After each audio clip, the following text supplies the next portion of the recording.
Dr. Ellis here, and I'm excited to bring you another topic as a part of this leadership series. Earlier this year, I launched a phenomenal coaching community called Everyone Needs a Champion, and it is an online community for individuals seeking to navigate the new norm and wanting to find a space where they can be championed to be the greatest leader that they can be. And so we're excited that the community continues to grow, but what it allows me to do is it allows me to be hands-on and do one-on-one coaching, but also group coaching with individuals inside of the community. The majority of my work, as you all know, has been, of course, for you all who know me from back in the day, started my career in PR, and I'm still very much connected to the PR industry, as sitting on boards and being a thought leader in various spaces, public relations, and also as a public relations professor. But my work as a consultant has been the past 7 or 8 years now, has been in DEI and also in the space of executive coaching, specifically coaching millennial leaders on how to be the most effective leaders they can be, working with women leaders, as well as now moving into a space where I have significantly spent a good bit of time with leaders of color who are entrepreneurs of color who are first generation millionaires. And so really excited to help them think through their vision as leaders, build their cast vision and be able to build out the things that are very specific to the work that they want to do and the life that they want to live and the impact that they want to make. But today's topic is about failure, and I'm excited, believe it or not. I'm excited to talk about failure. I think it's an important conversation, and everyone has a different view. I think we've seen a lot in social media and kind of like on the internet about how failure is not an option, and you never fail, you always win, or you always learn, I believe it is, or you never fail, you always, as long as you have a lesson to learn, you never fail. And the reality is that failure is a real thing, whether we like saying it or not. Failure is absolutely a real thing. And so I want to be able to talk specifically about how successful leaders recover from failure.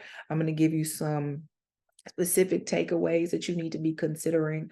But I want to really frame, I like to frame, I usually frame these videos around articles or recent reports that I've seen or things that have come up in my coaching sessions with my clients or even things that I've personally experienced. And so today, though, I want to really center the conversation around a theory that is we're seeing in the workspace that has been developed. It's a theory called VUCA. It's a framework called VUCA that stands for volatility, uncertainty, complexity, and ambiguity. And I want to be able to take that and give that to you because the reason why that's important is because we really live in this VUCA world, if you will. The concept, the acronym stands for volatility, uncertainty, complexity, and ambiguity. And this acronym was coined, or the concept, it's a leadership theory, was coined VUCA in actually 1987 by Warren Bennis and Bert Nanas. And these individuals, as they're thinking about from a theoretical standpoint in the business world, thinking about situations where we are in constant and unpredictable change. And if that even sounds like anything related to today, I would disagree with you if you didn't think so, right? VUCA, we live in this VUCA world from the business perspective and an economic perspective, where VUCA specifically is an acronym for volatility, uncertainty, complexity, and ambiguity. And lately in my coaching practice, I've been working with clients dealing with that concept and attaching that concept to the way in which we come up with strategies for them to be able to improve the work that they do and to be the best leader that they want to be, or scale their business, and still maintain, success in their life and try to figure out what their path is. But we are in this VUCA state, if you will. We are experiencing volatility. We're experiencing uncertainty. We are definitely experiencing complexity with all the things that we're up against, and specifically ambiguity in that we don't know what's going to happen from one day to the next, right? And so why is it necessary to talk about as we center the conversation around failure?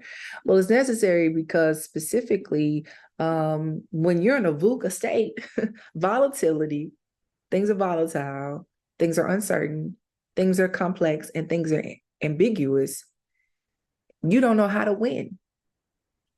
And I think that's the difficulty that we're up against right now, is that the rules, there are no rules. Like, there are new rules for everything. And then once you figure out a new rule, there's another new rule, or the rules don't even exist anymore. And so the reason why I center a lot of the work that I do with organizations and individuals around that concept, because that's essentially where we are right now in this state, if you will, of business, the state of economy, the state of our worlds, right? And so one of those theories that I attach to that is adaptive leadership as well.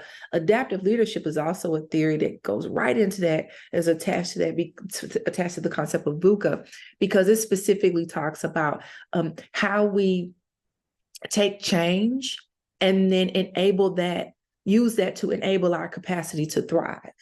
So we've got all this change around us, but thinking about the word adaptive leadership, essentially meaning, how do we adapt to the change that's happening and allow that change to enable us to have a greater capacity to thrive? Meaning, we're looking at new environments, and we have new dreams and goals and ideas and new issues and problems that really demand us to come up with some new solutions and some new strategies, and some new, even looking at new skills and abilities that we need to be considering. And then what kind of leadership skills and tactics do we need to attach to that to really mobilize these new environments and mobilize these new dreams and goals that we have, and mobilize these new problems even that we're up against? And so when we apply that adaptive leadership concept to the idea of VUCA, what we're really then saying is that these problems are really embedded and complicated in interactive systems. One of our clients at Advisory 83 is Disability Rights Tennessee. I'm gonna shout out one of my clients. I have not done that lately or at all, but I'm gonna shout out one of my clients. Disability Rights Tennessee is a disability advocacy organization, a legal advocacy organization for the disabled across the state of Tennessee. And we have been in recent conversation about revising and revitalizing phase 2 of their DEI work and their strategic plan around DEI. And when you think about the systems that live within our state governments and even our federal government, our county and city governments, we realize that those systems may not be as accommodating to those with disability, especially when we think about the justice system and things of that nature. And so those problems can get deeper and deeper in a system as such, and for the work that disability rights has to do, because we're up against with all these different issues present in the pipeline. We're up against issues as it relates to workplace demands and employment and pay equity and just overall safety inside of our communities and in our homes, even in our workplaces. And so you think about organizations like that, they continue to be up against, some difficult systems and some hard problems to solve. And so it means that thinking about in this VUCA state that we're in, how do you have a mindset of adaptive leadership to really attach to that? How do we look at the idea and the understanding that human behavior really reflects this adaptation to circumstances, that our human behavior is just, so whatever our circumstances are, we must adapt to that. Right? That's just naturally how we operate.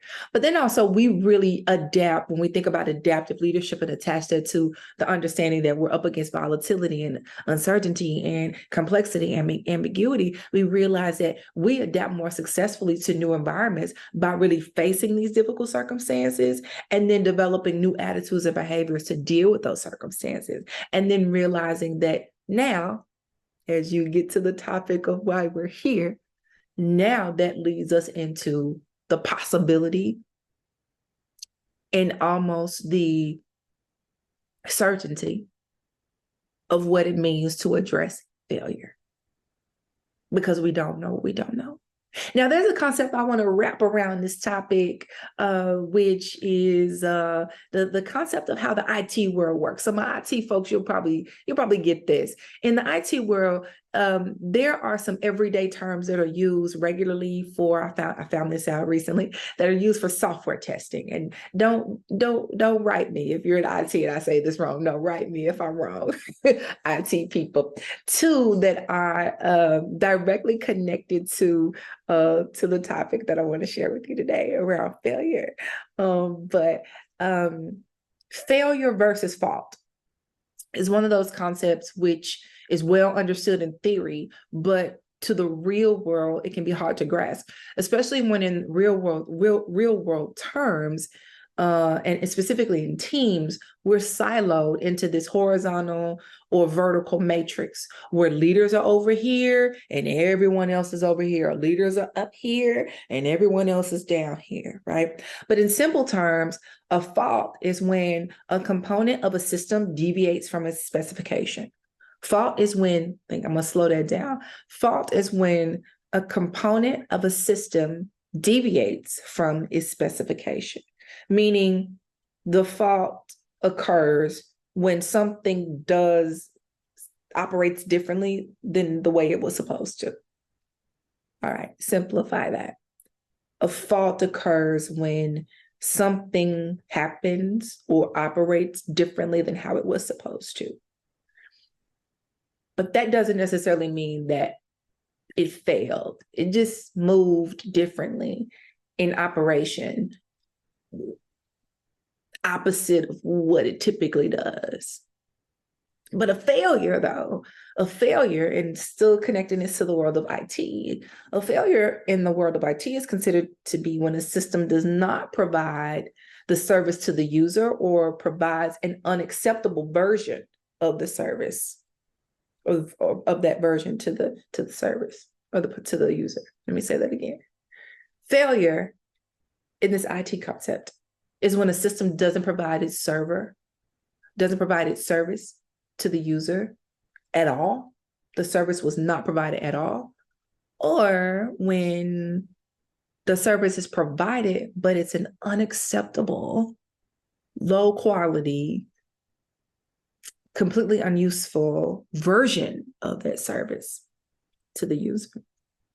So I want to make a distinction between fault and failure, because I think a lot of times when we try to wrap our brain around failure, well, many times we don't even want to wrap our brain around failure. We overlook where the fault is sometimes, or not only do we overlook the fault, in complete contrast, we can dwell over the fault itself and allow the fault to really overwhelm us to the extent where the failure is of no, we cannot learn from it, right? So fault can be looked at as this manifestation of the error. It is also known, I think we could just say, like it could be known as a defect or a bug. Let's say that. A fault can be looked at as the manifestation, is the development, the delivery of an error, which essentially is a default or a bug. Meanwhile, a failure is the complete deviation from that thing to do what it was supposed to do. You've completely deviated from what you were supposed to do.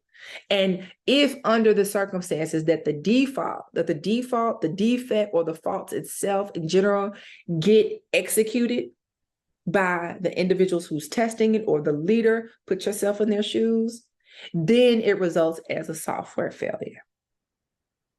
I know come from the IT world, but as I was doing this research, I've worked with some IT companies or some tech companies.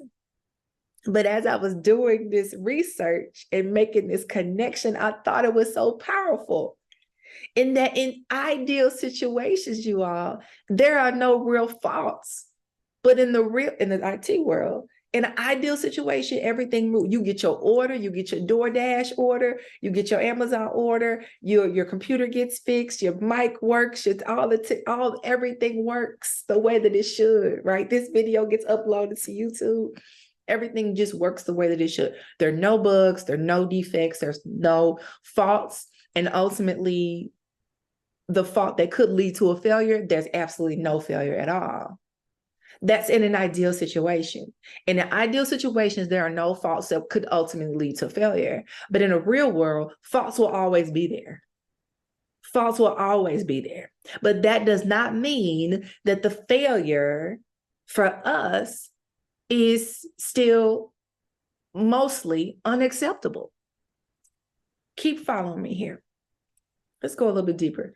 When you think about your role as a leader, you've probably been able to detect your defects or your deficiencies, right? You've been able to identify the fault, whether it was your fault or someone else's, or just the environment, the circumstances, the systems in place. There was a fault in that. And as a result, it then led to a failure. So when you think about your role, specifically as a leader, you've probably been able to detect where there's been a little bit of a defect or a lot of a defect or any type of deficiency, or that of your team or that of a project for which you were responsible. Because, I mean, let's be honest, leaders are very hard on themselves. I've always been very hard on myself as well. That's because you set high expectations for yourself and the work that you want to do. So I'm the first to admit that I'm very hard on myself. And I have learned specifically, especially as we've gone through these seasons of COVID and the global pandemic, I have learned how to not be as hard on myself. I've learned how to give myself grace. Sometimes I give others grace more than I actually give myself, more grace than I give myself. So I think that's important to acknowledge that the reality is we're very hard on ourselves as human beings. I admit that I've been hard on myself, as specifically, as I said, through the pandemic, I've been discovering ways to see and accept my faults as deficiencies and to be able to address those faults that have led to certain failures, right?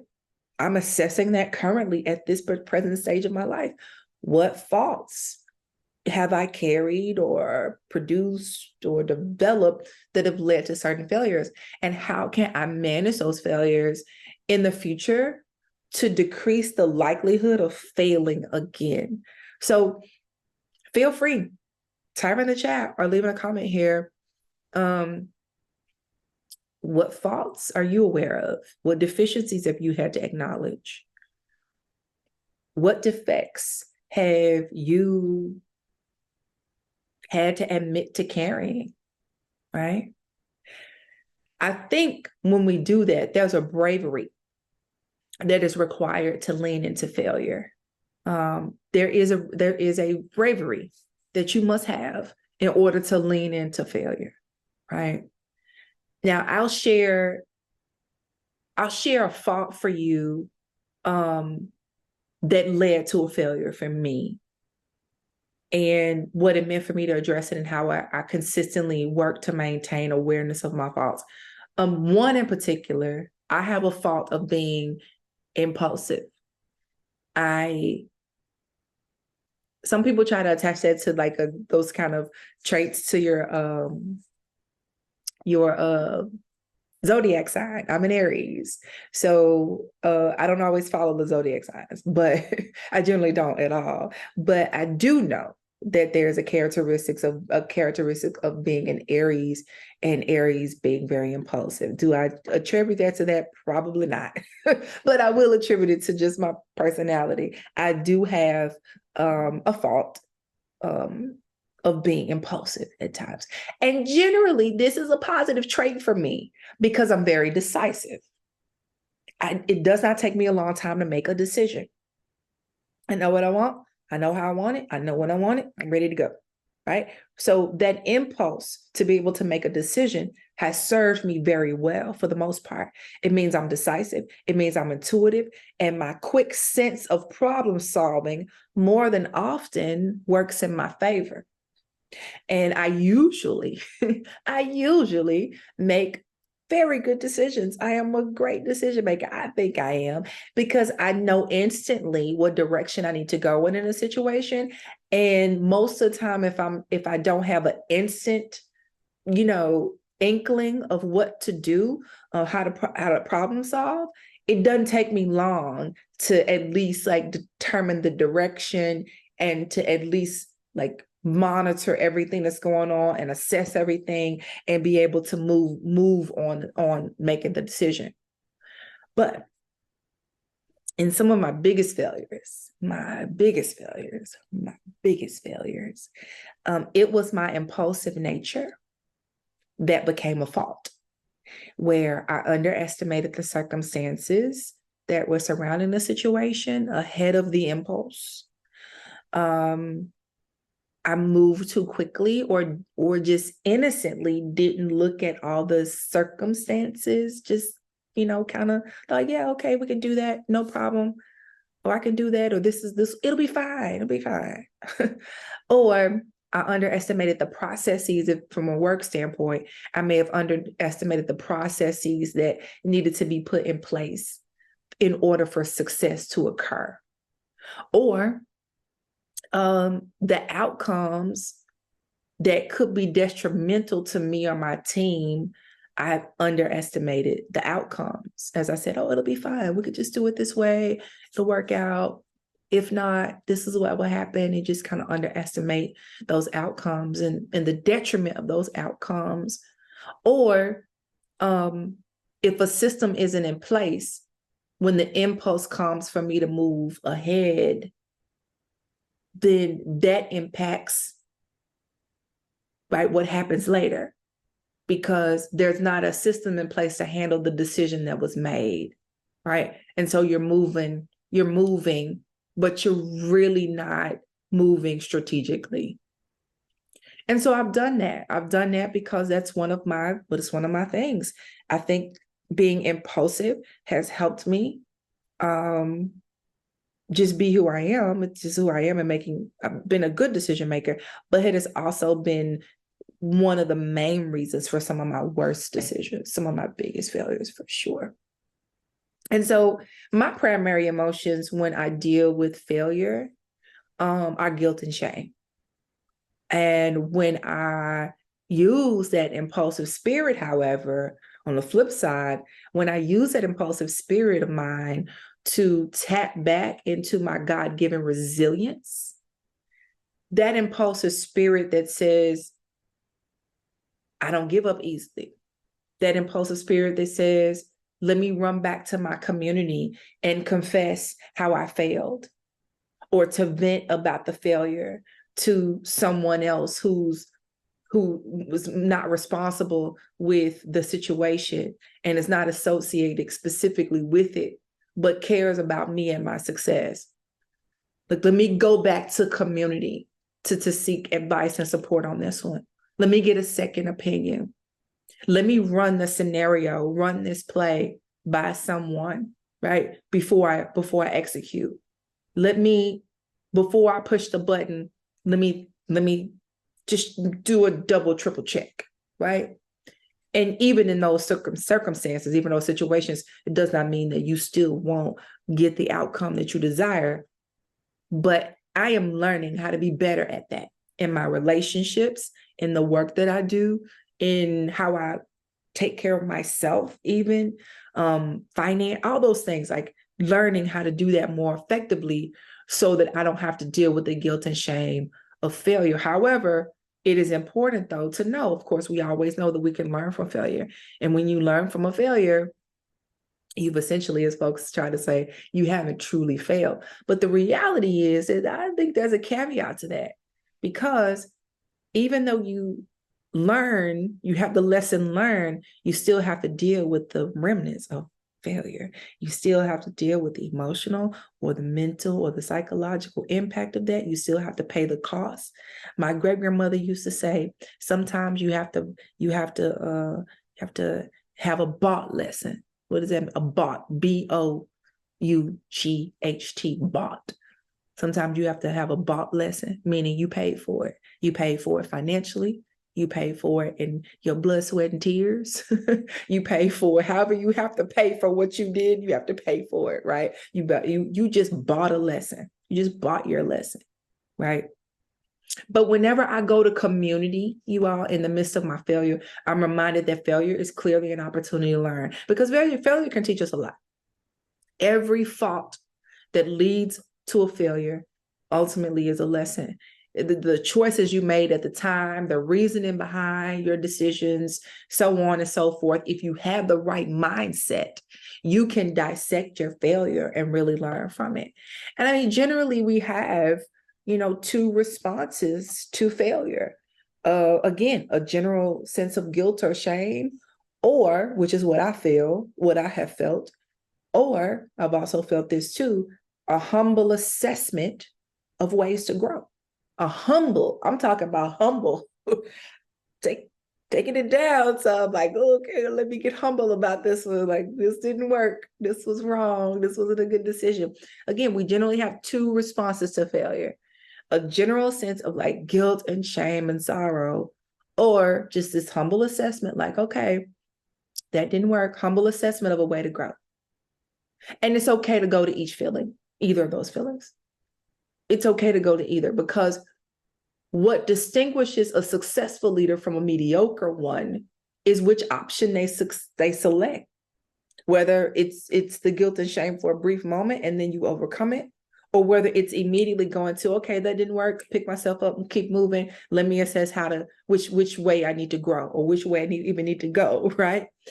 But what distinguishes that leader from a mediocre one is knowing that you can either get discouraged and contemplate over giving up, or you can embrace the failure and learn from it.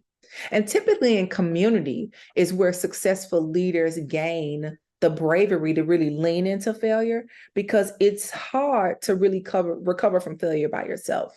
I mean, think about it. Like, even if you think about how a sports team plays a game, right? Or how a single sport athlete has a certain group of people around them. Like, if you think about a boxer, right?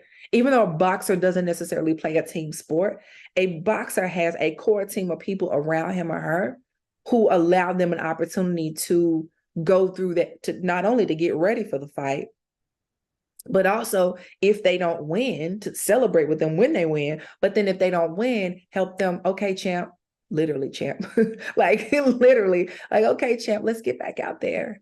Okay, let's look at what didn't work. Let's try it again. When you are in community, the stories, the insights, the trust, the safety that is found in community to just confess or confide in relation to the failure gives you, as a successful leader, an increase, a heightened level of bravery to accept the fault and then face the failure. And one thing I think that community teaches us is we have to have, in a moment of failure, we have to know our limits as a leader by exploring them, because I believe you really learn what you can and cannot do well alone within a specific time frame, with or without certain people. But you cannot stay there. It takes bravery to look at your limits as a leader when you get around others, right? And to really assess that. And it takes bravery as a leader to really use your community as a resource to make you vulnerable enough again to try and to correct those mistakes and then plan for the future. I think the biggest benefit to letting that bravery push you into the failure is that being in community, if you are in community, it will force you to deal. It forces you to deal and not to dwell. Does that make sense? That being in community really forces you to deal and not dwelling is probably the worst thing a successful leader can do. To dwell on your failure is to be distracted, because at the end of the day, the buck stops with you, and we can get caught up in the aftermath of what we did wrong or what we said wrong. Sure. But when we do that, we stop relying on ourselves to fix it in the future. The minute we start dwelling on yesterday's mistakes is when we stop coming up with today's solutions. I'm going to say that again. The minute we start dwelling on yesterday's mistakes is when we stop dwelling or coming up with today's solutions. I'm going to say that again so I get it right. What did I say? Yes. The minute we start dwelling on yesterday's mistakes is when we stop coming up with today's solutions, because leaders have to be at the head, got to be ahead of every failure, like leading in every single moment. You can't be at the tail of the failure, still dwelling on your situation, still dwelling on your mistake. You got to learn how to bounce back. You got to learn how to assess and reflect. But ultimately, you got to bounce back. You got to get back up. If you stop leading, then everyone stops following. So as a successful leader, you need to deal. And in dealing, especially if you're doing it in community with people around you who care about you and want to propel you, and who are vulnerable enough to share their failures with you as you are doing with them, when you're dealing and not dwelling, you have less self-pity and more self-reflection. This means when you're facing a failure, instead of choosing to feel sorry for yourself, you accept it, accept that it happened, and that nothing can really change the fact that it happened. It happened. And this allows you to refocus your efforts on learning how to not fail again. I think it's important to be quick to act, but also be informed as it relates to the decisions that you're making, understand the consequences, and be able to take responsibility when things go wrong, because they will. And you focus on what you can resolve right now and take action, and then admit when you mess up or admit that something didn't work so that you can find a better way for the next time. You got to give yourself grace and trust and hope and pray, I'll have the next time to get this right. The next time this comes around, we'll get this right the next time. We assess what we did wrong and we figure out how to get it right the next time. That sounds simple, but listen, it's very hard to pull off based on how much of a fault was factoring in and how deep the failure was, right? But many times when you're in community, you have the bravery to really face the failure and fall into it, because you know you have, even if you see that community as a safety net, you see that. So how do we really overcome in the aftermath is what I want to talk about. And what are some successful ways or some success tactics that successful leaders use in overcoming failure? Now I want to go back to the IT world, as I kind of use my little research paralleling here. You know, if we look again at the IT world and how the IT world classifies faults, we'd see two problems here. We see maybe a specific approach to prevention, that one, classifying fault as a failure, one, and then two, containing that fault to overcome or to avoid, rather, becoming the failure. I say that again.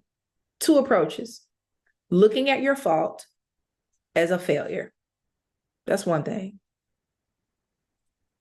That's almost if I were to say being impulsive makes me fail. That's not always true. Being impulsive many times helps me succeed. So that's one way sometimes that we look at it as we try to overcome, because sometimes we classify our faults as a failure. It kind of can make sense based on circumstances. But then the other side of that, as we get to kind of the overcoming the aftermath, is that we can contain that fault and know that we have that fault and contain it to avoid becoming a failure. All right? Break this down a little bit more. In identifying the fault, going back to my little IT parallel, in identifying the fault that started the chaos in the failure, the easiest solution is to have someone other than you who understands your situation, your industry, your business, you personally, and then initiate communication with them. This can be someone in your community or someone who is maybe familiar with you, but also someone who maybe somewhat unfamiliar with some of the circumstances, but at least they've been there before and they can help you troubleshoot quickly. Because successful leaders know enough about their community to know who has the knowledge to classify a fault and the role it played in failure. There are people who know you personally who know you're impulsive. They know you procrastinate, right? They know you overthink. And then there are people who don't quite know that about you, but can help you trail back to maybe picking up on some of those attributes about you and say, hey, do you think you maybe overthought this one? Whereas a friend or someone who's in your community or someone who's known you intimately can say, you know, you be overthinking, right? So that's why that community is so beautiful. And in a corporate sense, particularly in the tech world, as I do my little parallel here, they call that quality assurance or tech support. There should be someone in your community who knows how to classify that fault, who knows how to classify your bug, your defect, your deficiency. And a really good leader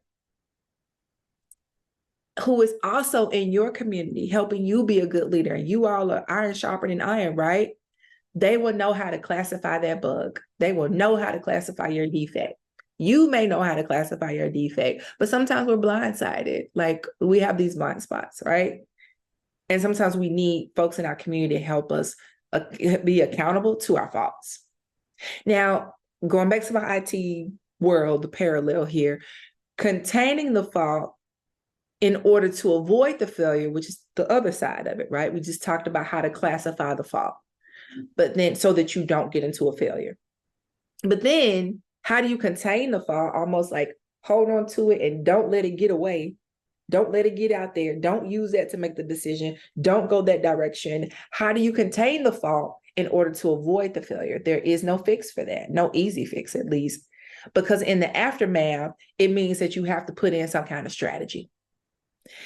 And in your strategy, there should be some type of careful deliberation on how, the various components that interacted together, right, to cause the failure were at play. Like who were all the players? Like what were all the pieces and the parts that were moving in order to create this failure?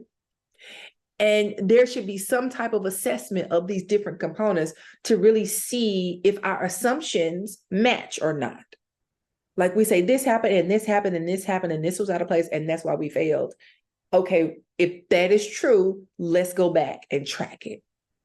Let's monitor and measure to the extent where we're keeping an eye on what works and what doesn't. This means, for the most part, you need to stop lying. We need to stop lying to ourselves. We need to stop lying to ourselves. If a system, if a process, if a relationship, if whatever it is, a routine does not work, you need to rethink it and retool it and remove it. If I'm very, for those who follow me on IG or have followed me on IG for a while, or know me personally, you may know, like I'm very health conscious. I work out, I eat, I try to eat right for the most part. I fast, I intermittent fast. Sometimes I do OMAD, 1 meal a day. I drink water. I limit my sugar intake. I limit my alcohol intake. I limit my caffeine intake. Like I'm serious about my health, and wellness and my fitness. I work out, all that good stuff, right?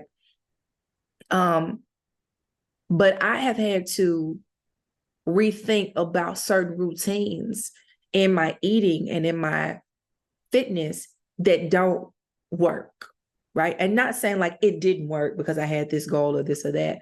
Like, what keeps me from being effective in those areas of my life? And if there are specific if this routine doesn't work, if going to that gym or eating these kinds of foods or whatever that is, if this isn't working, I need to rethink why. Like if this is setting me back in my goals, if I have accomplished a goal and some type of routine or relationship or activity or even my bedtime, even if going to bed later in the day, like setting my alarm to go to bed or my phone to shut down at a certain time, or getting up in the morning and instead of going directly into prayer and meditation and devotion time, I'm going to social media, or I'm checking text messages or missed calls or whatever. That's me, right? That's me. That doesn't work for me. I've got to have a routine. And if there's any aspect of my routine that is not working for me, then I am setting myself up for failure. So this is why I say we got to stop lying to ourselves. If there's a system, a process, a routine, a relationship that is not working, we need to remove it. We need to reassess it. We need to rethink it. We need to retool it. Because we are delusional. And I do mean that when I say that word. We're delusional if we think that anything other than what will get us to our goal without fixing it and tweaking it is going to get us to our goal. Like, it's just impossible.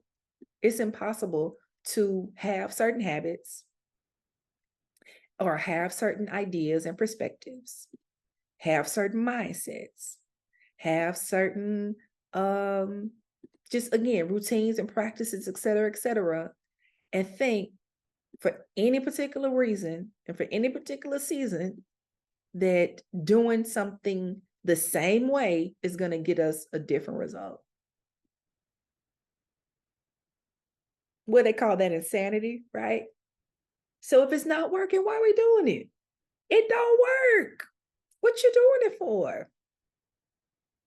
You need to rethink this or retool it or remove it altogether. Because guess what? Why are you doing what don't work? You're setting yourself up for failure. Where's the fault? Find the fault. Find the fault in the thing that you are doing that's not working. Let me watch my tone. I'm getting excited. I'm getting a little too excited. Bring my tone down a little bit. If it's not working, why are we doing it? Rethink it. Retool it. If it is not moving you toward your goal, why? Can you truly answer that question? Can you answer that question honestly? If it's not working, if it's not moving you toward your goal, why are you involved? Why are you engaged? We could talk about that personally and professionally, right? What are your reasons for looking at a fault, knowing it's a fault, knowing it's not really good for you, knowing it's not really moving the needle, knowing it's just kind of a thing that you always do, because we always do it this way. This is just how we've done it. We always do it this way. Is it working? Is it elevating anything inside of your organization, inside of your team, inside of your home? Is it moving you forward? Is it propelling you forward? Or is it keeping you here? Or is it even keeping you here, taking you down a little bit, right? We got to be honest.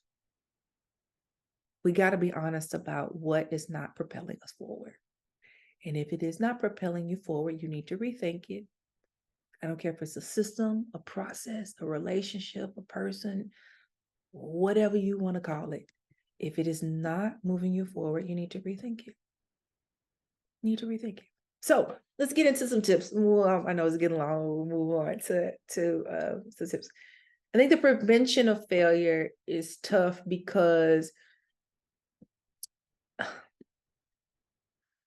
it's important to put things in place. And the prevention of failure, it can be tough, but it doesn't have to be. Because of course we have circumstances that we just can't control, right? But it's in that aftermath, after you've gone through a disappointing situation and you feel that there's been some failure or a hint of the failure, there are times when your vision has to make you tolerant to your fault, I believe. What does that mean? It means that as you become a more successful leader, you've got to put prevention in place to the extent that the failure can be controlled as much as possible. Now, that doesn't mean that you're going to make room for excuses. I don't think that acknowledging the fault and making yourself tolerant to your fault, because that's what I'm saying. We should make ourselves tolerant to the fault, to our faults, tolerant to them. When I say tolerant, I think that leaves space for not judging yourself and guilting yourself for your fault. It just means you got space for improvement. And it also means that you're aware enough to put prevention in place. You are aware enough to put prevention in place when you are tolerant to your fault. Not tolerant to the extent, again, to accepting it and getting comfortable with the fault, all that. Again, we know that there's always room for improvement because, again, as I said, sometimes the fault and a failure is actually an asset to your whole entire personality and to your whole entire professional, skill and ability. But I don't think this leaves room for failure or excuses. What I think this does is it gives us the flexibility to disrupt a system, because we don't necessarily want to make excuses as successful leaders, but we don't want to take them either. So I think that means in this VUCA, volatile, uncertain, complex, ambiguous world, it means that a method of prevention needs to be rolled back quickly so that you can detect those defects, so that you can detect the possibility for failure. It means that we need to move a little bit faster in responding, coming out of the aftermath, putting certain preventions in place so that you will be aware, so that if you do experience a sense of failure again, it'll never be as big as it once was. It'll never be as big as that last one was, right? So to overcome that, it means that the facts are the facts. On a failure, the facts are the facts. This is what happened, and you cannot change it. So if we're trying to overcome it, it means that you have to see a higher version of yourself. You need to get kind of see that higher version of yourself, see that better version of yourself. I am doing this right now. That's why I know. Trust me, I'm doing this right now after having, I wouldn't say necessarily a failure, but a disappointment as a result of my fault. All right. I want to be transparent about that. Disappointed, experiencing a disappointment and a delay as a result of my own fault, right? Wouldn't necessarily call it a failure. I think it would be a failure if the circumstances were more impacted more than just me. Let me say that. So it means that we have to see a higher version of ourselves, and we have to get quicker at detecting the fault and then trigger the solution to self-correct. What does it mean for you as a leader to self-correct, right? That's critical. So again, let me get into some strategies and then we'll go. One of the things in this VUCA world, and I kind of connect that to the concept of being an adaptive leader. One of the things that in this VUCA world that we have to consider is that there's a lot of fear. Because again, volatility, uncertainty, complexity, and ambiguity. As successful leaders recover from failure, here we go. Strategies to recover from failure. As successful leaders recover from failure, it means that you have to release the fear to pivot. You cannot be afraid of changing directions. Some of the biggest brands would never be where they are today if they didn't pivot and they saw an opportunity for something greater. Did you know, one of my favorite places, and one of my clients actually, did you know that Starbucks first sold coffee beans and espresso machines? But after Howard Schultz, who's the founder, visited Italy, he decided to brew and sell coffee instead.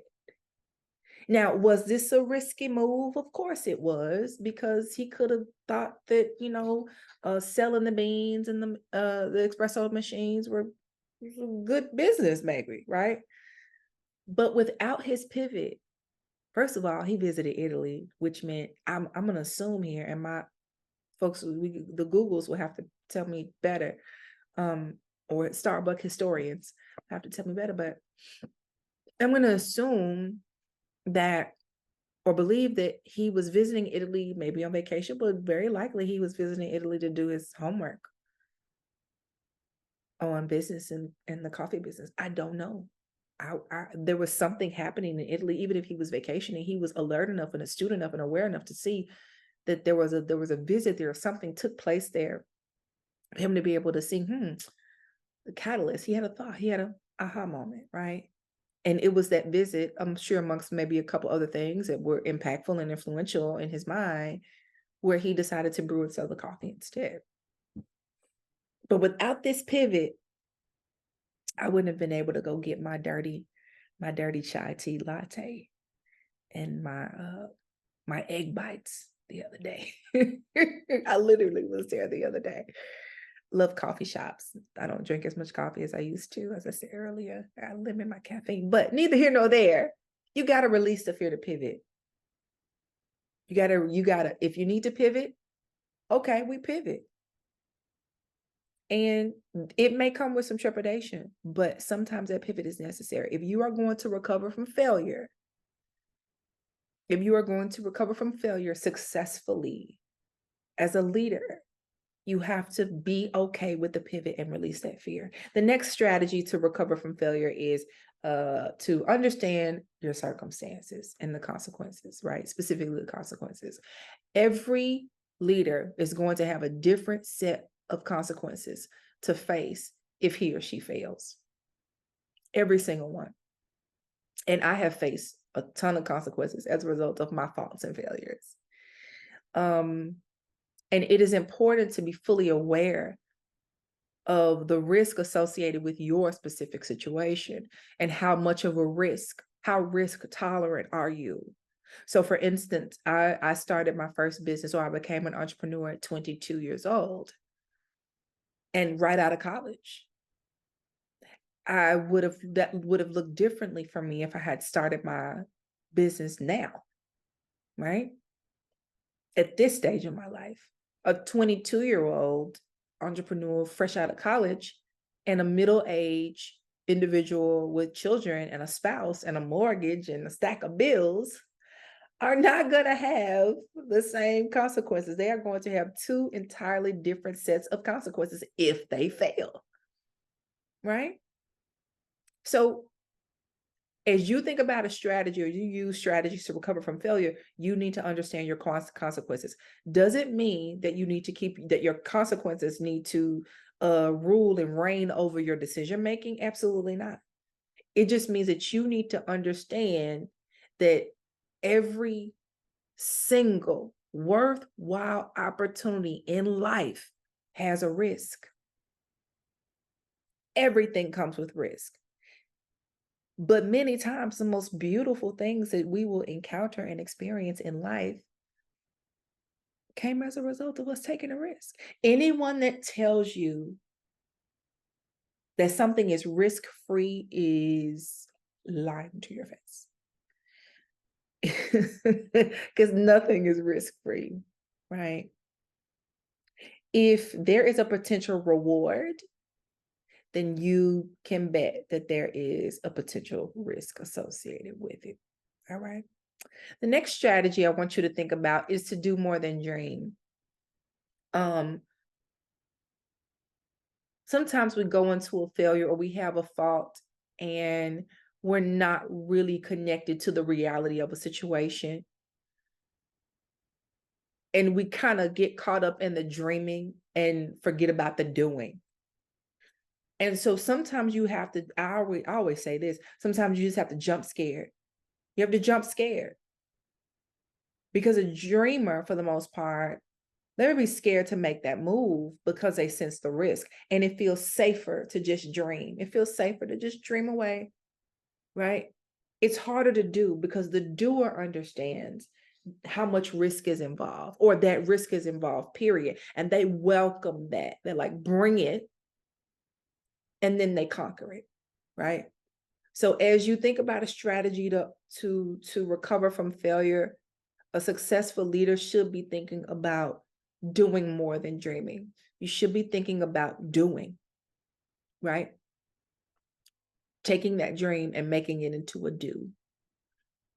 Even if you've had to, again, recover from failure, another way to recover from failure is to use that, keep that same energy. Keep that same energy and keep doing, right? Don't dream about the fix. Don't dream about the opportunity. Just go out there and do it. See what happens. Another strategy I want to give you for failure recovery as a successful leader is to manage your feelings. My. Listen, feelings are critical. Feelings are necessary. Feelings are valuable. We need our feelings, but we cannot be ruled by our feelings. We cannot be completely governed by our feelings. Your feelings should inform, right? Sometimes you get what we say is a gut feeling in business. You need that. You need that intuition in business. It is so critical to use your intuition in business. But sometimes we like get a little out of the intuition, and sometimes our feelings are not being, our feelings have allowed us to really have all these different types of experience and past hurts and pains and disappointments and all these things, and we have these feelings. They come up as a feeling when really that's not what's in front of you right now. You need to be paying attention to your intuition in a smart way, but be careful to not let your feelings influence everything you do, especially in order to avoid and overcome and recover from failure. Because when you think about if a decision is based on an emotion rather than facts, data, research, etc., that can be dangerous. Now, if your decision is based on, again, that intuition, that muscle that you've been working, and you trust your intuition, that's a different situation. We're talking about feelings and how feelings can be wrong. Feelings sometimes cannot be trusted. Now, when we say, I had a feeling that was wrong, I had a feeling she was right, we're talking intuition. When we're talking just about your emotions, I don't like him, I don't like doing it that way, this is not the way I'm used to, or whatever emotions are coming up, are past emotions that are informing a now situation or a future situation, you got to kick in that emotional intelligence. Get out of the feelings, listen, determine if the feeling is valid for that moment, and if it's not, get out of it. Otherwise, you could be potentially setting yourself up for failure. And if you are recovering from failure, you also have to think about what that means to get out of your feelings and to move on. Be less concerned about what people think, be less concerned about what people are going to say, right? They didn't get your side of the story. I didn't get closure. Nope. Move on. Get out of the feelings. Let your feelings inform you. Do not let your feelings influence you, because you cannot always trust your feelings. Your gut, your intuition, yes. But feelings based on your emotions in comparison to facts, data, research, what just makes good business sense to do, be careful with that. And then I want you to think about the next strategy I'll give you to deal with failure is as a successful leader. Accept that the possibility of failure when you lean into risk is never ending. It's continuous. Those decisions that you make when you jump scared, you have to own that. You have to have the wherewithal to just own that. And even if you are successful by your own definition, that doesn't necessarily mean that the risk is just suddenly thrown out the window and eliminated. But if you're too complacent and not wanting to jump scared, and in the overcoming of whatever process and getting over your failure. This works even if we're not talking about failure, but because we're talking about how to overcome failure, how to recover from failure, you got to mentally accept that risk is never going away. Every move you make is not going to be a sure thing. It's not going to be a shoe in. It's not. You have to just accept that the reality is taking a risk, jumping scared is a continuous thing that you will have to do. And it is never ending, and that you cannot predict every situation to be in your favor. And then being complacent with things, sometimes that's what that does. It makes us complacent. It keeps us in a comfort zone. And we have to understand that growth and development is always required so that you can continue to take the risk. Some of the best things, some of the best experiences I've had in my career and in my life have been because I took the risk and I accepted that if I don't just learn at the fact that I'm just going to have to jump scared quite often, or just figure out how to not be so scared, I'll never experience it. And especially when it comes to failure, I can't be too afraid to try again. Sometimes you make business decisions and even personal decisions, and you don't trust yourself again. It's like, man, I thought that was it. I thought that was the one. I thought that was the right way. Like I really thought that was the right job. I really thought that was the right play to run. And then you're afraid to, you're gun shy. You're gun shy. You're afraid to try again.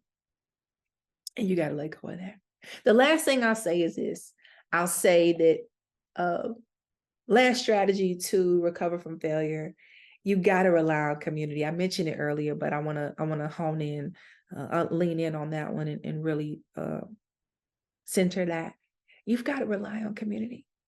Many leaders will fail because they become, really complacent, and I find it difficult to find ways to solve problems, and they kind of fall into this stagnation and they get comfortable.